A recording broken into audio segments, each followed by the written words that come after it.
뉴욕 증시 5분 브리핑입니다. 뉴욕 3대 지수는 장 초반 상승 출발분을 뒤로하고 트럼프 대통령의 관세 부과 재확인 소식에 모두 하락 마감을 했습니다. 트럼프 대통령은 캐나다, 멕시코의 25%, 중국의 10%의 보편적 관세를 2월 1일부터 진행할 것이다 라고 다시 한 번 더 입장을 밝혔는데, 사실 시장에서 기대했던 거는 유예기간 적용 플러스 점진적 관세 인상이었거든요.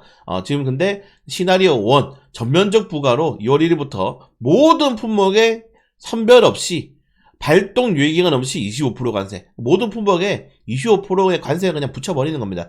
가격 인상이 나올 수밖에 없는 거고, 사실 여러분들 우리가 거래처가 있는데 지금 며칠 남지 않았잖아요. 갑자기 한 달 전에 앞으로 모든 품목 25% 관세 올릴 겁니다, 가격 올릴 겁니다 해놓고 실제로 이제 내일이면 가격이 올라가는 겁니다. 이게 대응하기도 애매하고, 그렇다고 모든 품목의 가격을 올리기도 애매하고, 이렇게 되면 어떻게 되겠습니까? 일단 기업들이 일단 수출을 일단은 보류를 하겠죠. 가격을 다시 선정해야 되고, 기업들 간에도 이거 팔면서 적자를 볼 수는 없잖아요. 그럼 거기에 맞는 가격표를 다시 붙일 건데, 그런 시간이 좀 원래는 필요하기 때문에 유예기간이 적용을 기대했는데 유예기간 적용 없이 진행되기 때문에 굉장히 많은 혼란이 있을 겁니다. 굉장히 많은 혼란을 시장에서는 불확실성으로 현재 받아들이고 있고, 이런 불확실성들이 결국 지수를 크게 떨어뜨릴 것이다 라고 하게 되면서 오늘 상하락 종목들의 비율이 거의 뭐 8대2, 7대4 정도 비율로 하락 종목들 의로 마감이 나왔고, 대체자산이죠. 달러 인덱스, 국채금리, 네, 그리고 국제금 가격 신고가입니다. 신고가 찍고 왔어요. 그리고 비트코인, 이렇게 대체자산으로 자산이 이동하는 모습들도 확실하게 보여줬습니다. 결국 트럼프 대통령의 관세 충격은 제가 한 번은 나올 거라고 말씀드렸잖아요. 이게 나올 수밖에 없어요. 근데 이게 어느 정도까지 협상 카드가 진행될 건지, 아니면 정말 트럼프 대통령이 강행으로 밀어붙이고 그 피해를 확인한 다음에 시장에서 그 다음에 협상을 할 건지가 중요한데, 지금 일단은 트럼프 대통령은 강행 카드를 먼저 꺼내버렸죠. 이렇게 되면은 한번 크게 흔들릴 겁니다. 왜냐면 여러분 생각해보세요.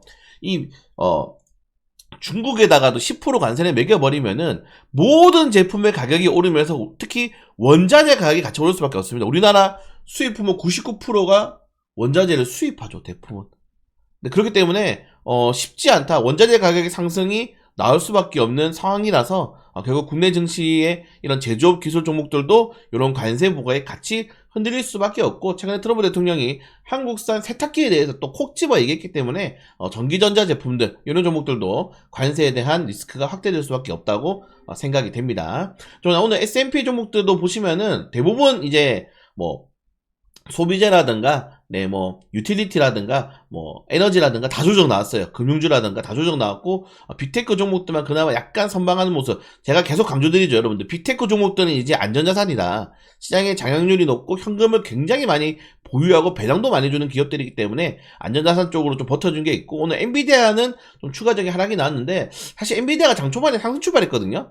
상승 출발하면서 좀 반등을 할까 하면 130달러 이상 또 올라가게 되면은 나쁘지 않은 흐름을 보여줄 수 있었는데 120달러까지 추락이 나와버렸습니다. 추세가 좀 꺾여버릴 수 있다는 우려가 나올 수 있어요, 지금 보시는 것처럼. 그래서 다시 한 번 더 100달러까지 하방이 열렸기 때문에 엔비디아의 조정이 좀 나올 수 있다는 점과 딥시크에 대한 리스크들이 완전히 해소된 게 아니구나 라고 우리가 좀 받아들일 수 있습니다. 그래서 지금 보시는 것처럼 딥시크 관련된 종목들이 많이 떨어졌어요. 네, 지금 비스트라 또 떨어졌죠. 비스라, 네, 콘스텔레이션 에너지, 버노바, 네, 그리고 뭐 나노 뉴클리어 에너지까지 이렇게 전력 설비 에너지 종목들의 큰 폭의 하락이 좀 나왔다는 점들. 그래서 딥시크발 리스크들이 한국 증시에도 제가 어제 계속 강조드렸지 않습니까? 효성중공업, H현대일렉트릭, LS일렉트릭, 전력 설비 관련 테마주들과 전선주들이 어제 10% 다 급락이 나왔어요. 그냥 완전 그대로 투매가 나온 거거든요. 투매가 나왔는데 이게 쉽게 회복되려면은 결국 미국의 에너지주들이 올라야 되는데, 오늘 미국 에너지주들이 또 떨어졌기 때문에 이 하드웨어 쪽, 특히 전력 설비, 전력원, 모듈러 원전이죠. 이런 종목들 같은 경우에는 국내 증시가 추가적인 하락이 충분히 나올 수 있다는 점들을 염두를 꼭 해두셔야 된다 말씀을 드리고 싶고요. 다만 반등이 나온 종목도 있습니다. 자, 중국의 이제 딥시크 리스크로 인해서 미국과 중국의 이제 기술 전쟁, 우리가 흔히 말하는 전략적 자산에 대한 투자가 더 확대될 것이다. 지금 미국과 중국이 크게 지금 많이 기술 경쟁하고 있는 분야가 바로 드론과 우주항공 분야죠. 그래서 드론 관련 종목들이 오늘 또 탄력이 나왔는데, 그중에 파라제로가 8%대로 큰 폭의 탄력이 나왔다는 점들, 여기에 이제 양자 컴퓨터, 중국이 양자 컴퓨터에 엄청난 투자를 하고 있거든요. 그래서 지금 미국 기업들도 양자 컴퓨터에 대한 투자를 하고 있지만은 중국은 국가 단위로 투자를 하고 있고, 다시 한 번 더 딥시크처럼 중국의 양자 컴퓨터에 또 충격이 나올 수 있다는 전망이 크게 지금 주류 언론에서 나오고 있어요. 그래서 지금 보시는 것처럼 중국은 엄청난 규모의 양자 컴퓨터 기술에 대해서 투자를 하고 있습니다. 이거를 따라갈 수 없다. 그래서 제2, 제3의 딥시크 충격이 계속적으로 나올 것이라고 우려를 하고 있고, 이런 것들에 대한 추가적인 기대감 어떻게 되겠습니까? 양자 컴퓨터에 대한 국가 단위의 기대감,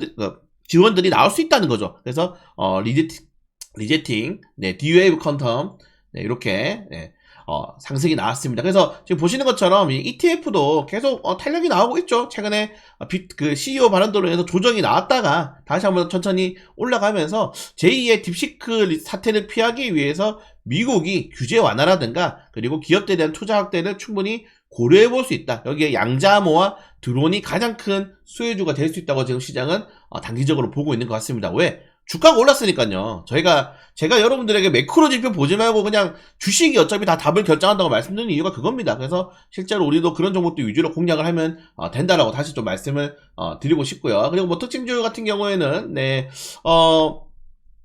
최근에 소프트뱅크가 오픈 AI에 36조 규모를 투자를 진행을 할 수도 있다. 그래서 뭐 최대 주주로 올라갈 수도 있다. 라고 이야기가 나오고 있는데, 이렇게 다른 소프트웨어 그룹들에게도 지금 소프트뱅크가 지속적으로 투자를 하고 있습니다. 그러면서 오늘 크게 좀 탄력이 나온 종목들이 좀 많이 있었어요. 그래서 소프트웨어 관련 테마주들이 우리나라도 지난 금요일날 크게 탄력이 나왔지만은 국내 증시도 최근에 결국 이 하드웨어만으로 인공지능을 발전시키는 게 아니고 소프트웨어의 발전과 그런 한 달 두 개의 번뜩이는 아이디어로 인해서 또 이런 것들을 뒤집을 수 있는 카드가 될 수 있기 때문에 소프트웨어 관련 테마주들도 좀 관심 가져보시면 될 것 같습니다. 그래서 오늘은 딥시크 피해주들, 전력 설비와 원자력 테마주들, 그리고 딥시크 수혜주들, 양자암호와 드론 등 중국과 경쟁할 수 있는 그런 산업들이 수혜가 될 수 있다는 점들을 우리가 주식시장에서 주식 종목들로 확인할 수 있는 하루였다는 점들 좀 말씀드리고, 우리 이런 종목들을 따라가면 됩니다. 그래서 국내 증시도 뭐 양자암호 관련 테마라든가 중국과 미국이 경쟁하면서 거기에 반사익 얻을 수 있는 수혜주 종목들 위주로 한번 지속적으로 공략을 해볼 수 있도록 하겠습니다.